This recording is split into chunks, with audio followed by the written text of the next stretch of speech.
Rumah kecil di padang rumput. Bagian 14 pemukiman orang-orang Indian. Hari berganti hari. Udara terasa makin panas. Angin terasa sangat panas. Bagaikan berhempas dari tungku, kata Ma. Rumput-rumput menguning. Dunia berubah warna, hijau bersemu kuning di bawah langit yang setiap hari seakan terbakar.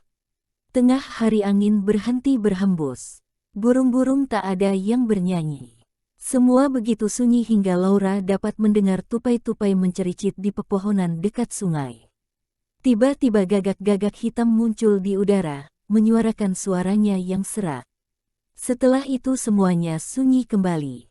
Kata Ma, pertengahan musim panas telah tiba. Pa bertanya-tanya kemana kira-kira orang-orang Indian pergi. Mereka telah meninggalkan permukiman mereka di padang rumput. Suatu hari Pa mengajak Mary dan Laura melihat-lihat bekas permukiman ini. Laura berlompat-lompatan gembira. Tapi Ma tak setuju. Tempatnya begitu jauh, Charles, kata Ma, lagi pula udara begini panas. Mata biru Pa bercahaya-cahaya. Udara panas ini tak mengganggu orang-orang Indian. Jadi kita pun tak akan terganggu. Ayo, anak-anak, bolehkah Jack ikut juga? Pinta Laura. Pa telah mengambil senapannya. Tetapi ia tertegun. Memandang Laura, memandang Jack, memandang Ma dan dikembalikannya sei, apanya ke tempatnya di atas pintu. Baiklah, katanya. Kita bawa Jack. Caroline, untukmu kutinggalkan senapan itu. Jack berlompatan mengelilingi mereka, menggerak-gerakan ekornya yang pendek. Segera setelah ia tahu arah yang akan mereka tuju, ia berlari mendahului. Di belakang Jack berjalan Pa, di belakang Pa Mary, dan paling belakang Laura. Mary memakai topi kerudungnya. Topi kerudung Laura tergantung di punggung. Tanah terasa panas sekali dan kaki mereka tak bersepatu. Sinar terik matahari menembus baju mereka yang telah kusam, menerbitkan rasa gatal-gatal. Udara memang terasa panas bagaikan di dalam tungku, dan baunya pun mirip bau roti panggang. Kata Pa, bau ini berasal dari biji-bijian rumput yang terpanggang oleh sinar matahari. Mereka makin jauh memasuki padang rumput. Laura merasa dirinya makin lama makin kecil. Bahkan Pa tampaknya tidak sebesar seperti biasanya. Akhirnya mereka sampai ke dataran cekung bekas tempat para Indian bermukim. Jack mengejutkan seekor kelinci besar. Kelinci itu melompat, Laura juga melompat. Tetapi Pa cepat-cepat berseru, lepaskan, Jack. Kita sudah cukup banyak punya daging. Jack duduk, membiarkan saja si kelinci lari turun ke dataran di bawah mereka. Mary dan Laura melihat berkeliling. Mereka tak berani pergi jauh dari Pa. Semak-semak pendek tumbuh di pinggiran dataran cekung itu, semak biji-bijian yang buahnya mulai menguning, semak pohon samak yang lebat dengan buah-buah hijau tapi di sana-sini sudah diselingi daun-daun merah, bunga batang emas telah mulai jadi kelabu, bunga daisy yang daun bunga kuningnya sudah mulai melayu. Semua ini tersembunyi di sini, di dataran cekung kecil ini. Dari arah rumah tak terlihat apa-apa, hanya rumput saja melambai-lambai. Dan dari sini pun kini rumah tak terlihat. Padang rumput ini tampaknya saja datar, tetapi sesungguhnya tidak datar. Laura bertanya pada Pa, apakah banyak dataran cekung macam ini di padang rumput? Kata Pa, memang banyak. Apakah dataran cekung seperti ini selalu ditempati orang-orang Indian? Tanya Laura setengah berbisik. Pa tidak tahu. Mungkin. Laura memegang erat-erat tangan Pa. Mary memegang tangan Pa satunya. Dan mereka melihat-lihat bekas permukiman orang-orang Indian itu. Di sana-sini tampak tumpukan abu bekas api unggun mereka. Terdapat pula lobang-lobang di tanah bekas tiang-tiang kemah. Tulang-tulang berserakan, bekas digerogoti anjing-anjing orang Indian. Dan rumput tumbuh pendek, bekas dimakan kuda-kuda Indian, jejak sepatu-sepatu Indian, besar kecil, tampak di mana-mana. Juga bekas kaki-kaki kecil yang telanjang. Dan di atas semu jejak-jejak ini tampak jejak-jejak kelinci, burung dan serigala. Pa menerangkan jejak-jejak tadi pada Mary dan Laura. Ia menunjukkan jejak sepasang sepatu Indian ukuran sedang dekat abu api unggun. Itu jejak seorang wanita Indian yang berjongkok di sana. Wanita Indian itu memakai gaun kulit yang memakai rumbai-rumbai. Bekas rumbai-rumbai ini terlihat di tanah. Jejak ibu jari sepatunya lebih dalam daripada tumitnya. Ini berarti si wanita condong ke depan untuk mengaduk sesuatu di belanga, sedang memasak. Pa mengambil sebatang tongkat bercabang yang telah menghitam karena asap. Belanga memasak tadi pasti tergantung pada sebilah tongkat yang disangga oleh dua buah tongkat bercabang seperti ini. Ditunjukkannya lobang-lobang di tanah tempat tongkat bercabang itu ditancapkan. Kemudian Laura dan Mary disuruhnya melihat tulang-tulang yang berserakan di sekitar bekas api unggun itu, serta disuruhnya mereka menerka apa gerangan yang dimasak di dalam belanga. Mereka memperhatikan tulang-tulang itu dan berkata, "Kelinci, memang benar, itu tulang-tulang kelinci." Tiba-tiba Laura berseru, "Lihat, lihat." Sesuatu berwarna biru mengkilap di antara debu.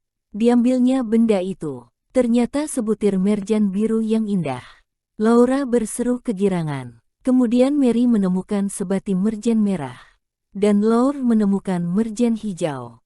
Kini mereka mipakan segalanya, sibuk mencari Merin.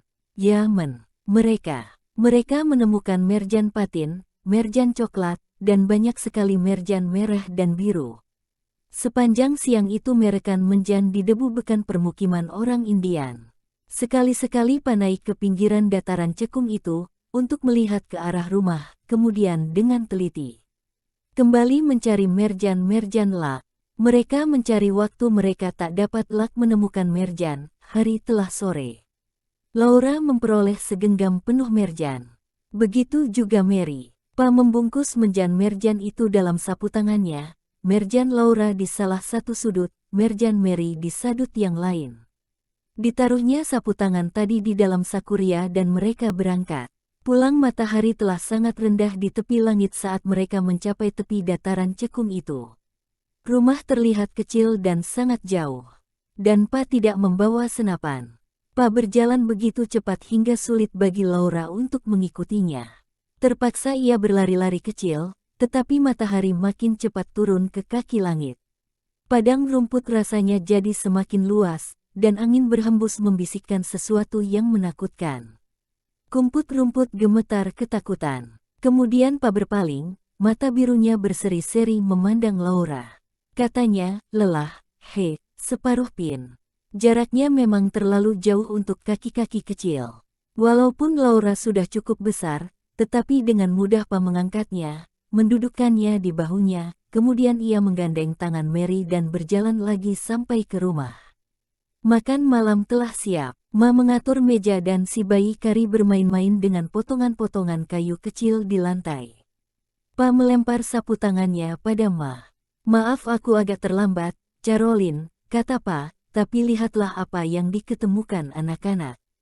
Kemudian Pa keluar membawa ember susu. Ia memasukkan pet dan pati ke kandang dan memerah susu sapi. Ma membuka sapu tangan Pa dan berseru melihat apa yang ada di dalamnya. Merjan-merjan itu tampak lebih indah di dalam rumah daripada tadi di tempat pemukiman orang-orang Indian. Laura mengaduk-aduk merjannya dengan jari hingga merjan-merjan itu gemerlap cahayanya. "Ini punyaku," katanya. Mary berkata, "Punyaku kuberikan pada Kari." Ma menunggu apa yang akan dikatakan Laura. Sesungguhnya Laura tak ingin berkata apa-apa. Ia ingin agar merjan-merjan itu jadi miliknya sendiri. Dadanya terasa panas. Alangkah senangnya kalau Mary tidak selalu begitu baik hati. Tetapi ia tak boleh membiarkan Mary lebih baik dari dirinya.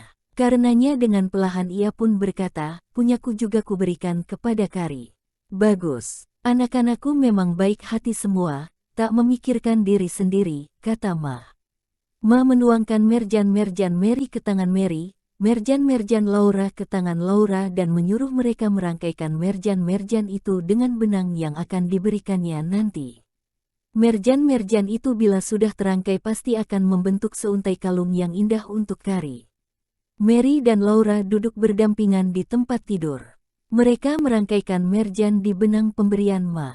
Masing-masing membasahi ujung benang dengan lidah dan memelintirnya keras-keras. Kemudian ujung benang dimasukkan ke dalam lubang kecil merjan. Satu persatu, keduanya tak berbicara sepatah pun. Mungkin Mary merasa senang dan bahagia, tetapi Laura tidak. Setiap dia berpaling ke arah Mary, ingin sekali ia menamparkan kakaknya itu. Karena itulah tak berani melihat Mary lagi. Merjan-merjan itu memang membentuk seuntai kalung yang indah. Kari tertawa dan bertepuk tangan melihatnya. Ma mengikatkan kalung merjan itu di leher Kari, dan di sanalah merjan-merjan tadi kini gemerlapan.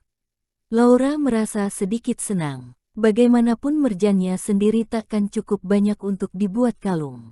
Begitu juga merjan Mary. Baru setelah digabungkan jumlahnya jadi cukup untuk membuat kalung Kari. Waktu Kari merasakan merjan-merjan di lehernya, ia merenggutnya. Dia begitu kecil hingga tak tahu bahwa kalung itu untuk dipakai dan bukan untuk direnggut-renggut hingga putus. Jadi Ma membuka kembali kalung merjan itu, dan menyimpannya untuk nanti kalau Kari sudah cukup besar. Jauh setelah peristiwa itu sering Laura memikirkan tentang merjan-merjan tersebut dan timbul keinginan nakalnya untuk memiliki kalung merjan tadi untuk dirinya sendiri. Betapapun hari yang mereka habiskan di bekas permukiman orang Indian itu sungguh menyenangkan. Sering sekali Laura mengenangkan perjalanan mereka menempuh padang rumput serta apa saja yang dilihatnya di tempat itu.